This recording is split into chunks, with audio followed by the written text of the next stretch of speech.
বড় বড় আল্লাহর ওলিরা দেখবেন পরিপাটি থাকে, পরিচ্ছন্ন থাকে। লোকেরা মনে করে উনি বোধহয় আল্লাহর ওলি না। আল্লাহর ওলি কারা? ওই ফসি পাগলার মাজারে শুয়ে আছে, নামাজ নাই, রোজা নাই, ল্যাংটা। সেখানে গিয়ে দান বাক্সে টাকা দেয় লোকেরা মনের আশা পূরণ করার জন্য। নাউজুবিল্লাহ পড়েন। এরপরে দেখবেন ঢাকাতে গুলিস্তানের মোড়ে এখানে গোলাপ শাহ মাজার।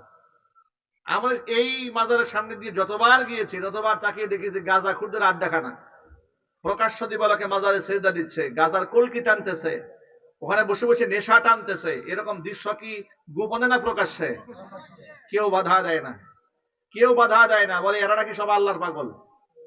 চট্টগ্রাম যাওয়ার পথে চান্দিনা অঞ্চলে রাস্তার মধ্যে বিশাল গেট দেখলাম, গাড়ি ব্রেক করলাম, গেটের সামনে লেখা বিশ্ব পাগলের মেলা। এলাকার এক লোককে ডাক দিলাম যে ভাই, বিশ্ব পাগলের মেলা, এটা কোন মেলা? বলে হুজুর আর বলবেন না, তামাম বিশ্বের পৃথিবীতে সব নিকৃষ্ট গাঞ্জা খুরদের আড্ডাখানা। হেলিকপ্টার দিয়ে গাঞ্জা নামে এই জায়গায়। এত দামি দামি গাঁজা করে আসে এগুলা কোথেকে আসে? গোটা এলাকা ধোঁয়ায় আচ্ছন্ন হয়ে যায় গাঁজার ধোঁয়ায়। নাম দিয়েছে বিশ্ব পাগলের মেলা।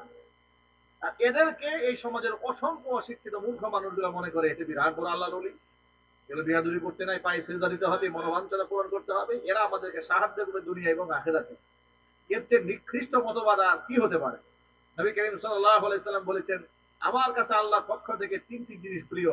এর মধ্যে একটি জিনিস হচ্ছে স্ত্রী, 2 নাম্বার জিনিস হচ্ছে আতর, সুগন্ধি। আল্লাহ নবী এত বেশি সুগন্ধি ব্যবহার করতেন যে সুগন্ধির ঝাঁজে হুজুরের 18 থেকে 22টা চুল লালচে লালচে হয়ে গিয়েছিল। আতর রাসূল পাক সাল্লাল্লাহু আলাইহি ওয়াসাল্লাম দাড়ির মধ্যে মাখতেন, মাথার চুলের মধ্যে মাখতেন, দেহের মধ্যে মাখতেন। অল টাইম শরীর থেকে খুশবুর ঘ্রাণ বের হতো। মক্কার লোকেরা তাকে পাগল বলে মানুষের কাছে পরিচয় করে দিয়েছিল, ভিনদেশীদের কাছে। তারা এসে দেখে এত সুন্দর পরিপাটি মানুষ তো জীবনেও চোখে দেখে নাই। পাগল তো থাকবে অগোছালো, তিনি পাগল নয়। পরবর্তী তার সামনে দাঁড়িয়েছে, রসুলের কাছ থেকে কোরআন তেলাওয়াত শুনেছে, কালিমা পড়ে মুসলমান হয়ে গিয়েছে। এই জন্য আমার সকল ভাইদেরকে বলবো, পবিত্র থাকেন, পরিচ্ছন্ন থাকেন, নাপাক থাকবেন না। বেলাল হাফসি রাদিয়াল্লাহু তাআলা আনহু, الحمد لله نحمده ونستعينه ونستغفره ونؤمن به ونتوكل عليه ونعوذ بالله من شرور أنفسنا ومن سيئات أعمالنا. من يهده الله فلا مضل له ومن يضلله فلا هادي له. ونشهد أن لا إله إلا الله وحده لا شريك له. ونشهد أن سيدنا ونبينا وحبيبنا وشفيعنا ومولانا محمدا عبده ورسوله الذي أرسله بالحق بشيرا ونذيرا وداعيا إلى الله بإذنه وسراجا منيرا. أما بعد فأعوذ بالله من الشيطان الرجيم. بسم الله الرحمن الرحيم. إن الله وملائكته يصلون على النبي يا أيها الذين آمنوا صلوا عليه وسلموا تسليما. اللهم صل على محمد وعلى آل محمد كما صليت على إبراهيم وعلى آل إبراهيم إنك حميد مجيد. اللهم بارك على محمد وعلى آل محمد كما باركت على إبراهيم وعلى آل إبراهيم إنك حميد مجيد. ঐতিহ্যবাহী গাজীপুর সিটি কর্পোরেশনের 34 নং ওয়ার্ড, 6 দানা হাজির পুকুর, মুন্সিবাড়ি রোড, হযরত ওমর ইবনে খাত্তাব রাদিয়াল্লাহু তাআলা আনহু কওমি মাদ্রাসা ও ইতিমখানার উদ্যোগে আয়োজিত নবম বার্ষিকী তাফসীরুল কোরআন মাহফিলের সম্মানিত সভাপতি সাহেব জনাব মোহাম্মদ কামরুজ্জামান কামরুল পালোয়ান রাইস এজেন্সি বিশিষ্ট ব্যবসায়ী ও সমাজসেবক, 34 নং ওয়ার্ড, গাজীপুর। মোহতারাম সভাপতির নেক হায়াত আল্লাহ তাআলা দারাজ করুন। আজকের এই মাহফিলকে আল্লাহ তাআলা কবুল করুন। ওমর ইবনুল খাত্তাব রাদিয়াল্লাহু তাআলা আনহু কওমি মাদ্রাসাকে আল্লাহ তাআলা কিয়ামত পর্যন্ত কবুল করুন। মাদ্রাসার সকল হাজাত আল্লাহ পাক তার গায়বে খাজানা থেকে মিটিয়ে দিন। দেখুন, সংক্ষিপ্ত পরিসরে আমরা মোটা দাগের কয়েকটা কথা বলবো। এটা একটা এতিমখানা মাদ্রাসা। এতিম মাদ্রাসার যে সমস্ত ভাইরা সহযোগিতায় হাত বাড়ান, আপনাদের দান অনুদান এবং সহযোগিতায় প্রতিষ্ঠানগুলো পরিচালিত হচ্ছে। নবী করিম সাল্লাল্লাহু আলাইহি ওয়াসাল্লাম বলেছেন, আসসাই আলাল আরমিলাতি ওয়াল মিসকিন কাল মুজাহিদি ফি সাবিলিল্লাহ। যেই ব্যক্তি কোনো এতিম, অসহায় এবং বিধবার সাহায্যে এগিয়ে আসে, সেই ব্যক্তির মর্যাদা হচ্ছে আল্লাহর রাস্তার মুজাহিদের সমতুল্য। ওয়াকাল কাইমি লা ইয়াফতুর ওয়াকাস সাইমি লা ইফতির। অর্থাৎ সারা বছর নফল রোজা রাখলে যে সওয়াব হয়, এতিম বিধবাকে সাহায্য করলে আল্লাহ পাক নফল সওয়াবের সওয়াব আল্লাহ পাক আমলনামায় দান করেন। সারা রাত ভরে তাহাজ্জুদের নামাজ পড়লে যেই সওয়াব হয়, এতিম বিধবাকে সাহায্য করলে আল্লাহ পাক তাহাজ্জুদের সওয়াব আমলনামায় দান করেন। আপনাদের সহযোগিতায় প্রতিষ্ঠানগুলো পরিচালিত হচ্ছে। আজকে সমাজের মধ্যে আমাদের সম্পদ আমরা কোন খাতে ব্যয় করি সে সম্পর্কে আমাদের ইলম না থাকার কারণে আমরা গুনার কাজে সম্পদ ব্যয় করি। কিন্তু কিয়ামতের ময়দানে প্রত্যেকটা মানুষকে 5টি প্রশ্নের সম্মুখীন হতে হবে। আলেম, জালেম, শিক্ষিত, অশিক্ষিত, সকল শ্রেণী পেশার মানুষকে। নবী করিম সাল্লাল্লাহু আলাইহি সাল্লাম বলেছেন, লা তাজুলু কদাম ইবনি আদম। আদম সন্তানের পা হাসরের ময়দান থেকে সরাতে পারবে না হাত্তা ইউসআলা আন খামসিন। 5টা প্রশ্নের সম্মুখীন হওয়ার আগ পর্যন্ত। এর মধ্যে 1 নম্বর প্রশ্ন হচ্ছে আন উমরিহি ফিমা আফনা। জীবনকে কোন কাজে ব্যয় করেছে জবাব দাও। 2য় নম্বর প্রশ্ন হচ্ছে ওয়ান শাবাবিহি ফিমা আবলা। যৌবনকাল কোন কাজে ব্যয় করেছো জবাব দাও। 3 নম্বর প্রশ্ন হচ্ছে ওয়ান মালিহি মিম্মা ইকতাসাবা। সম্পদ কোন উৎস থেকে উপার্জন করেছো জবাব দাও। 4 নম্বর প্রশ্ন ওয়াফিমা আনফাকা। উপার্জিত সম্পদ তুমি কোন কাজে ব্যয় করেছো জবাব দাও। 5 নম্বর প্রশ্ন ওয়ামাযা আমিলা ফিমা আলিমা। ইলম যতটুকু হাসিল করেছিলে তদনুযায়ী কতটুকু বান্দা তুমি আমল করতে পেরেছিলে জবাব দাও। 5টা প্রশ্ন। এর মধ্যে 1 নম্বর প্রশ্ন হচ্ছে আন উমরিহি ফিমা আফনা। জীবন কোন কাজে ব্যয় করেছিল জবাব দাও, প্রথম প্রশ্ন। 2য় নম্বর প্রশ্ন হচ্ছে জীবনের সবচেয়ে গুরুত্বপূর্ণ সময় হচ্ছে যৌবনকাল। যে যৌবনকালটা আমরা হেলায় খেলায় আমরা নষ্ট করি। দেখবেন প্রতিটা যুবকের চিন্তা থাকে যে আর কিছুদিন যাক এরপরেই নামাজ শুরু করব। বেশিরভাগ যুবতীদের চিন্তা থাকে আর কিছুদিন যাক এরপরেই বুরকা পরে শুরু করব। আমি আমার জীবনে বহু ভাইদেরকে নামাজের দাওয়াত দেওয়ার পরে তারা বলেছে, হুজুর কিছুদিনের মধ্যে ব্যবসা গুছিয়ে মোটামুটি চিল্লা একটা দিয়ে কিংবা হজ একবার করে দাড়ি টাড়ি রেখে আল্লাহ বিল্লাহ শুরু করে দেব। এরকম অনেককে বলতে শুনেছি। কিন্তু এতটুকুন হায়াত আমার জীবনে আমি পাবো এর কোনো সিউরিটি কি আছে? কোনো গ্যারান্টি আছে? গ্যারান্টি নাই। এজন্য ভাইরা প্রতি মুহূর্তে আমাদের সকলকে মৃত্যুর জন্য প্রস্তুতি গ্রহণ করে থাকতে হবে। সকলকে, এটা আমাকে আপনাকে সকলকে। আল্লাহ পাক কখন কার মৃত্যু রেখেছেন আমরা কেউ জানি? যদি বলুন জানি। এই যে আমাদের বুটবাজারের গত রাত্রে সংবাদ পেলাম, বাইতুল মামুর জামি মসজিদের সম্মানিত সেক্রেটারি, তিনি গতকালকে হঠাৎ করে ইন্তেকাল করলেন রাতের বেলায়।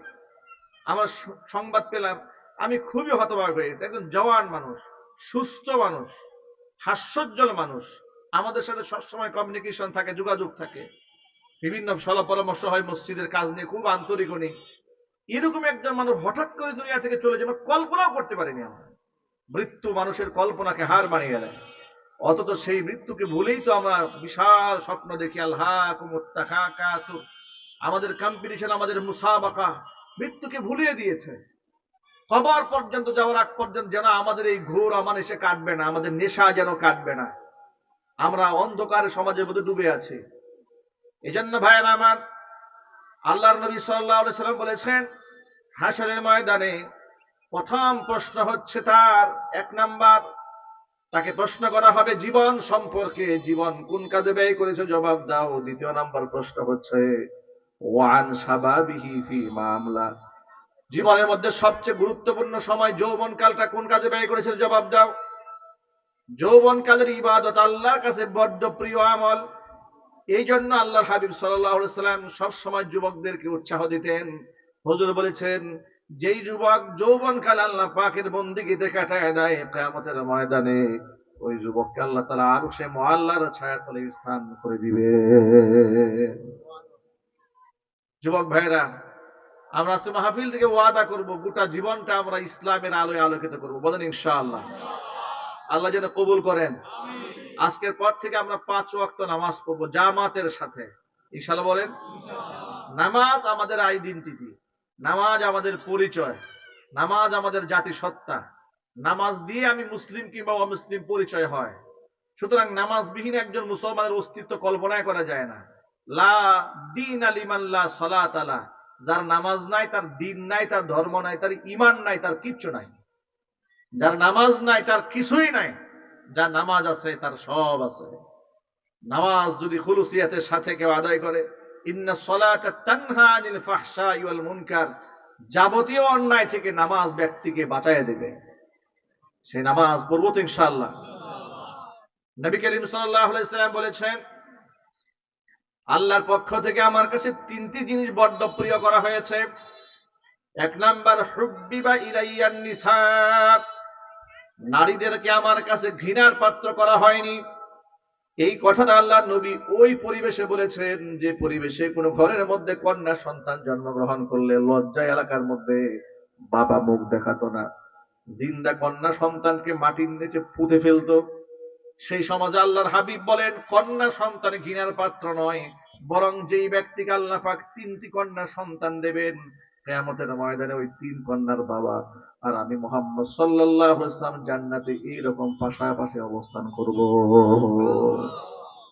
হুজুর বলেন, আমার কাছে নারীদেরকে ঘৃণার পাত্র করা হয়নি, অবজ্ঞার পাত্রী করা হয়নি।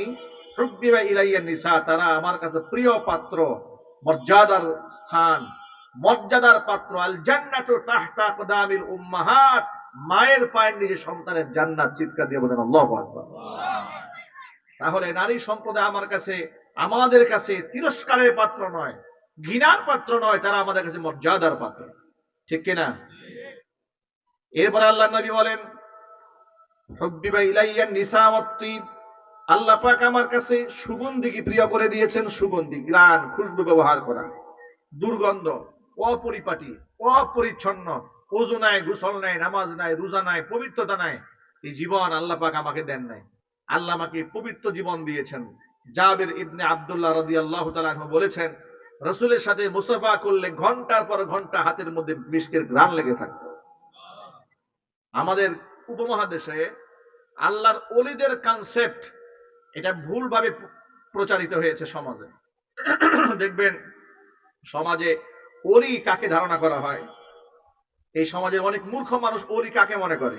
ওলি মনে করে যে মাজারে পড়ে থাকে, ওযু নাই, গোসল নাই, পবিত্রতা নাই, গাজার কলকি টানে, গায়ের মধ্যে সালার বস্তা, মাথার মধ্যে লম্বা লম্বা জট চুল, মনে করে কত বড় আল্লাহর ওলি। ল্যাংটা এর পায়ে সেজদা দিচ্ছে শিক্ষিত মানুষেরা, নাউজুবিল্লাহ বলেন। কত বড় কুসংস্কার! আমাদের পার্শ্ববর্তী দেশ ভারতে এরকম কুসংস্কারে ভরা হিন্দুত্ব ধরাবাড়ি ধর্মটা, একেবারে গোটা ধর্মটাই কুসংস্কারে ভরপুর। আপনারা দেখেছেন না? একেবারে নগ্ন মানুষ, গায়ে একটা সুতাও নাই। এই মানুষগুলাকে শিক্ষিত বড় বড় এমপি মন্ত্রীরা গিয়ে সালাম দিচ্ছে, সেজদা করতেছে, মাথা নোয়ায় তাদের সামনে দিচ্ছে, তারা মাথার মধ্যে হাত বুলায় দোয়া করে দিচ্ছে, বরকত দিয়ে দিচ্ছে। নাউজুবিল্লাহি মিন যালিক। ইসলাম পবিত্র জীবন ব্যবস্থা আমাদেরকে উপহার দিয়েছে। এই যে অনেক সময় আমরা সুন্দর সুন্দর কোটি পরি, জামা পরি, এই ব্যাপারে নবী করিম সাল্লাল্লাহু আলাইহি ওয়াসাল্লামকে প্রশ্ন করা হয়েছিল সাহাবায়ে কেরামের পক্ষ থেকে। রাসূল বললেন, যার অন্তরে অহংকার আছে সেই ব্যক্তি জাহান্নামে যাবে। সাহাবীরা প্রশ্ন করলেন, আল্লাহর নবী, কিছু মানুষের তবিয়তটাই এরকম, সুন্দর টুপি পরে, সুন্দর পাঞ্জাবি পরে, সুন্দর জুব্বা পরে, এটা কি অহংকারের আলামত? রাসূল বললেন, না। ইন্নাল্লাহা জামিলুন ইউহিব্বুল জামাল, আল্লাহ নিজে সুন্দর, সৌন্দর্যতাকে আল্লাহ বড্ড ভালোবাসেন। সুবহানাল্লাহ বলেন। এটা অহংকার না। হুজুর পরে ব্যাখ্যা করলেন অহংকার কাকে বলে। অহংকার হচ্ছে আল কিবির, অহংকার, বাতারুল হাক্কি ওয়া গামতুন নাস, সত্যকে প্রত্যাখ্যান করা এবং মানুষদেরকে তুচ্ছ জ্ঞান করা, মানুষদেরকে একেবারে তুচ্ছ মনে করে নিজেকে অনেক বড় মনে করা, এটা হচ্ছে অহংকার। এটা কি জোরে বলুন? এটা অহংকার। কিন্তু ভালো সুন্দর জামা পরা এটা অহংকার আলামত নয়, সুন্দর টুপি পরা এটা অহংকার আলামত নয়। এই কথাটা কেন বললাম শোনেন। বড় বড় আল্লাহর ওলিরা দেখবেন পরিপাটি থাকে, পরিচ্ছন্ন থাকে। লোকেরা মনে করে উনি বোধহয় আল্লাহর ওলি না। আল্লাহর ওলি কারা? ওই ফসি পাগলার মাজারে শুয়ে আছে, নামাজ নাই, রোজা নাই, ল্যাংটা। সেখানে গিয়ে দান বাক্সে টাকা দেয় লোকেরা মনের আশা পূরণ করার জন্য। নাউজুবিল্লাহ পড়েন। এরপরে দেখবেন ঢাকাতে গুলিস্তানের মোড়ে এখানে গোলাপ শাহ মাজার। আমরা এই মাজারের সামনে দিয়ে যতবার গিয়েছি ততবার তাকিয়ে দেখেছি গাঁজাখুরদের আড্ডাখানা। প্রকাশ্য দিবালকে মাজারে সেজদা দিচ্ছে, গাঁজার কলকি টানতেছে, ওখানে বসে বসে নেশা টানতেছে। এরকম দৃশ্য কি গোপনে না প্রকাশ্যে? কেউ বাধা দেয় না, কেউ বাধা দেয় না, বলে এরা নাকি সব আল্লাহর পাগল। চট্টগ্রাম যাওয়ার পথে চান্দিনা অঞ্চলে রাস্তার মধ্যে বিশাল গেট দেখলাম, গাড়ি ব্রেক করলাম, গেটের সামনে লেখা বিশ্ব পাগলের মেলা। এলাকার এক লোককে ডাক দিলাম যে ভাই, বিশ্ব পাগলের মেলা এটা কোন মেলা? বলে হুজুর আর বলবেন না, তামাম বিশ্বের পৃথিবীতে সব নিকৃষ্ট গাঁজাখুরদের আড্ডাখানা। হেলিকপ্টার দিয়ে গাঁজা নামে এই জায়গায়। এত দামি দামি গাঁজাখুররা আসে, এগুলা কোথেকে আসে? গোটা এলাকা ধোঁয়ায় আচ্ছন্ন হয়ে যায়, গাঁজার ধোঁয়ায়। নাম দিয়েছে বিশ্ব পাগলের মেলা।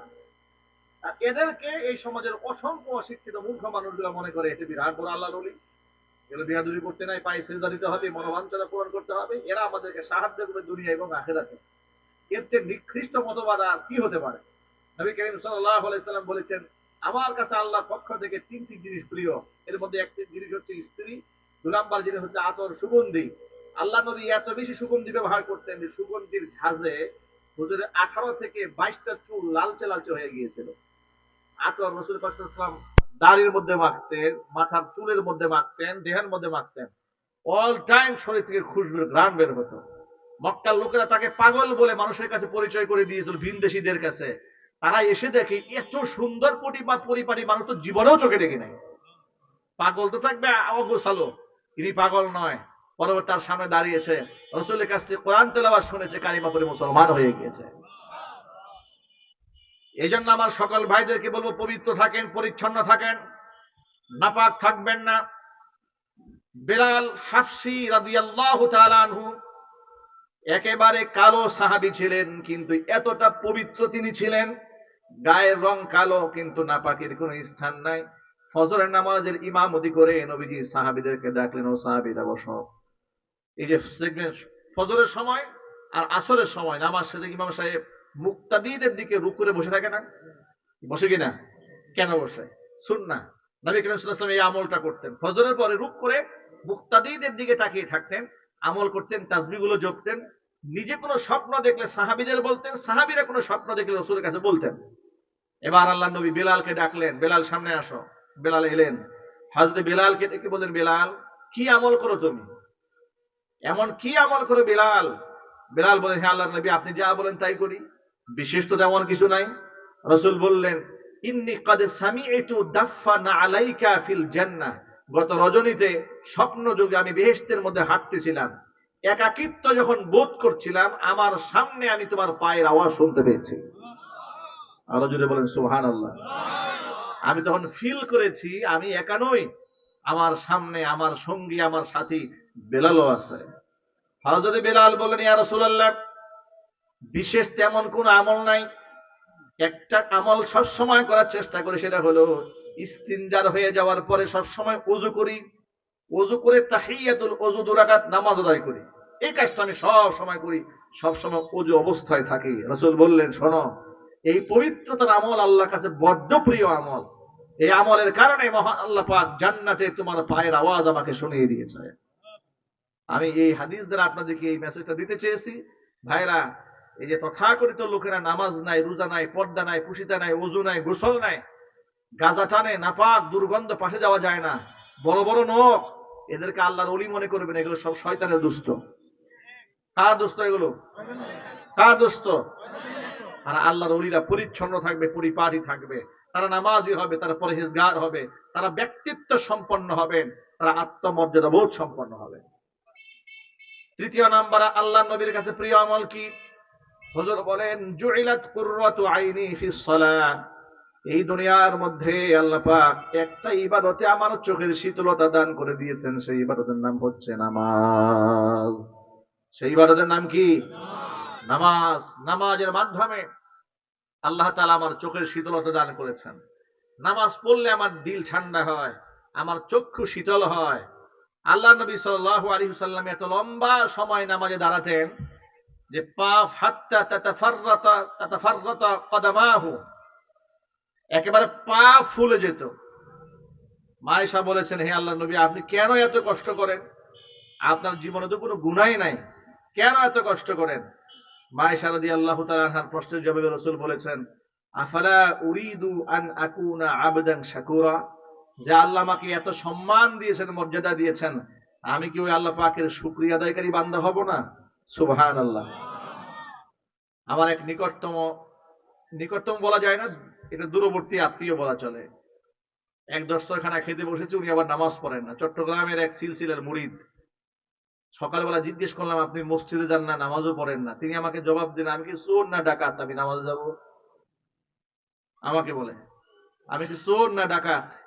আমি বললাম, এটা কেমন কথা বলেন? তিনি বলেন, হ্যাঁ, যারা মসজিদে যায় তারা তো সব জীবনে প্রচুর গুনাহ করেছে, ওরা গিয়ে আল্লাহর কাছে মাপ চায়। আমার তো কোনো গুনাহ নাই, এই জন্য আমি মসজিদে যাই না। নাউজুবিল্লাহ পড়ে। কত বড় আল্লাহর ওলি! গুনাহ নাই, কিন্তু মদ খাই নিয়মিত, আমি এটাও জানি। তার ব্যাপারে খোঁজ খবর নিয়ে দেখেছি, মদ্যপান করে, গাঁজা সেবন করে, চট্টগ্রামের এক বিখ্যাত দরবারের মুরিদ নামাজ পড়ে না। সে বলে, আমরা দেখানো ইবাদত পছন্দই করি না। যারা এগুলা করে, মোল্লারা মৌলবীরা দাঁড়িয়ে রাখে, সব লোক লৌকিকতা কাজ করে, ওয়াজ করে, দেখানোর জন্য করে। এই যে যারা মুসল্লি মসজিদে নামাজ পড়ে, সব লোক দেখানো ইবাদত। আমরা এগুলো পছন্দ করি, আমরা আধ্যাত্মিক ইবাদত করি, কেউ দেখে না। নাউজুবিল্লাহ পড়েন। এ কথা আপনাদের বলার উদ্দেশ্য হলো যে এই যে আমাদের সমাজের মধ্যে অসংখ্য মূর্খ মানুষদেরকে এরা মানুষের মধ্যে বিভক্তি তৈরি করে, ভুল মেসেজ দেয়, ভুল বুঝায়, তাদেরকে বলি, আল্লাহ রসুলের চেয়ে বেশি তাকওয়াবান মানুষের এই জন্ম হয়েছে পৃথিবীতে? হওয়ার কোন সম্ভাবনা আছে? রসুল কি গোপনে ইবাদত করতেন না প্রকাশ্যে? আল্লাহু আকবার বলেন। প্রকাশ্যে নামাজ পড়তেন। এমনকি জীবনের শেষ মুহূর্তে যখন তিনি জামাতে শামিল হতে পারেন নাই, জীবনের অন্তিম লগ্নে হুজরাখানায় শুয়ে শুয়ে দৃশ্য দেখতেছিলেন হযরত আবু বকর সিদ্দিক রাদিয়াল্লাহু তাআলা আনহুর নেতৃত্বে মসজিদে নববীতে জামাতে নামাজ আদায় হচ্ছে। মা আয়েশা রাদিয়াল্লাহু তাআলা আনহাকে বললেন, পর্দাটা একটু সরায়া দাও, জামাতে নামাজের আদায় দৃশ্যটা আমি দেখতে চাই। আল্লাহ নবী সাল্লাল্লাহু আলাইহি সাল্লাম শুয়ে সেই জামাতের দৃশ্য দেখে দেখে চোখের পানি ছেড়ে দিয়েছিলেন। আল্লাহু আকবার বলেন। হুজুরের কাছে প্রিয় আমল ছিল নামাজ, আর আমাদের কাছে সবচেয়ে অবহেলিত ইবাদতের নাম হচ্ছে নামাজ। ঠিক না ঠিক বলেন? সবচেয়ে অবহেলিত, আমরা এটাকে কোনো মূল্যায়নই করি না। জানাজার গুরুত্ব মানুষ যেভাবে দেয় মরার পরে, জিন্দা অবস্থায় যদি ফরজ নামাজের গুরুত্ব এরকম দিত, তাহলে বিরাট ফায়দা হতো। মরার পরে কালো গিলাপ দিয়ে ঢেকেছে, সেখানে লেখা আছে কালিমায়ে শাহাদা, কিন্তু জীবিত থাকা অবস্থায় জীবনেও কালিমা শাহাদা পড়ে নাই, কালিমাই পড়ে নাই কোনোদিন। মরার পরে জানাজা 24টা হলে কি ফায়দা হবে? ফায়দা হবে না। কোরআন শরীফ জীবনের হাতে নেয় নাই, মরার পরে এতিমখানা থেকে 10 জন হুজুর দাওয়াত দিয়ে এরপরে তার জন্য কোরআন খতমের আমল হচ্ছে। মানেটা কি? কি মানে হবে বলেন আপনারা? কি প্রাপ্তি তার এটা? জীবনে নিজে কোরআন পড়ে নাই, অন্য মানুষদেরকে দিয়ে কোরআন পড়াচ্ছে, এর কোনো ফায়দা কি তার হবে? আপনি বলবেন কি তাহলে তার জন্য দোয়া হবে? অবশ্যই দোয়া হবে, অবশ্যই দোয়া হবে, কিন্তু এটা তার জন্য হতাশা ব্যঞ্জক, এটা তার জন্য আফসোসের কারণ, এটা লজ্জার কারণ, এটা ঘৃণার কারণ। যদি ঈমান না নিয়ে মরে গিয়ে থাকে, তার জন্য হাজার খতম পড়লেও কোনো ফায়দা হবে না। ঠিক কিনা বলেন? সুতরাং মহান আল্লাহ পাক যেন এই 3টি কাজের গুরুত্ব আমাদেরকে দান করেন। জোরে করে আমিন। এক, আমরা আমাদের স্ত্রীদেরকে মূল্যায়ন করব, মেয়েদেরকে মূল্যায়ন করব। নাম্বার 2 হচ্ছে আমরা সুগন্ধি ব্যবহার করব, আমরা অপরিবারী থাকবো না। নাম্বার 3 হচ্ছে নামাজের ব্যাপারে আমাদের যত্নবান হতে হবে। নবী করিম সাল্লাল্লাহু আলাইহি সাল্লাম মেয়ের জামাই আলীকে ডেকে বলেছেন, ইয়া আলী থালাসুন লা তুআখিরহা, 3টা কাজে বিলম্ব করবে না। 1 নাম্বার আস-সালাতু ইযা আনাত, নামাজের ওয়াক্ত হয়েছে বিলম্ব করবে না। নাম্বার 2 ওয়াল জানাজাতু ইযা হাদারাত, জানাজা হাজির হয়েছে, লম্বা বক্তব্য দিয়ে টাইম পাস করো না, জানাজা শেষ করে দাও। 2 নাম্বার 3 ওয়াল আইয়িমু ইযা ওয়াজাদতা লাহা কুফুয়ান, বিবাহের উপযুক্ত মেয়ে, তার জন্য যদি উপযুক্ত ছেলে পেয়ে যাও, তাহলে আর কাল বিলম্ব করো না। কাল বিলম্ব করলে মেয়েটা ফিতনায় জড়াবে, ছেলেটাও ফিতনায় জড়ায় যাবে, সমাজের মধ্যে অনেক ধরনের গুনাহ লাভ হয়ে যাবে। মহান আল্লাহ রাব্বুল আলামিন যে কথাগুলো আপনাদের সামনে উপস্থাপন করেছি, সবার আগে আমাকে, আমার ভাইদেরকে, মা বোনদেরকে সকলকে আমল করার তৌফিক দান করেন। সকলে জোরে বলেন আমিন। আপনারা, মাদ্রাসা অত্যন্ত ঋণগ্রস্ত মাদ্রাসা, একেবারে অবস্থা, তারা লিখেছে এখানে তারা ঋণগ্রস্ত। দয়া করে নগদ কালেকশন করার জন্য কমিটির পক্ষ থেকে অনুরোধ করা হলো। আপনাদের কাছে রুমাল পাঠিয়ে দেওয়া হচ্ছে, মেহেরবানি করে আপনারা, যেহেতু একটা মাদ্রাসার প্রোগ্রাম, আপনারা সহযোগিতার হাত বাড়াই দেবেন ইনশাল্লাহ। বলেন, একটু রুমাল নিয়ে চলে যান।